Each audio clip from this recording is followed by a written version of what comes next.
আপনি যেভাবে চাইছেন সেইভাবে কি আপনার মনের মানুষটি আপনার জন্য কখনো স্ট্যান্ড নিতে পারবে? এই প্রশ্ন যদি আপনার মনের মধ্যে থেকে থাকে তাহলে আজকের রিডিং আপনার জন্য। আপনার মনের মানুষ আপনার জন্য কি স্ট্যান্ড নিতে পারবে? কিং অফ পেন্টিকলস, ইনি শুধু ভাবছেন, বাট স্ট্যান্ড নেবার কথাই ভাবছেন, বাট ইনি ওকে, ইনি স্ট্যান্ড নেবেন একটা সার্টেন টাইমের পর, বাট এখানে আছে যে রাইট নাও এই মানুষটা শুধু ভাবছে আর একটা জায়গায় গিয়ে স্টাক হয়ে যাচ্ছে,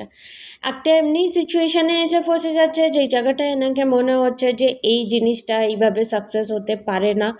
এইভাবে করলে হয়তো এই জিনিসটা আগে গিয়ে ভালো ফল দেবে না, এমনি টাইপের অনেক নেগেটিভ থটস দিয়ে এই মানুষটা ঘিরে আছেন, যেটার জন্য এই মানুষটা যে এই রিলেশনশিপের যে অ্যাকশন এনাকে নেওয়া দরকার সেই পজিটিভ থিঙ্কিংগুলোই এনার মধ্যে আসছে না,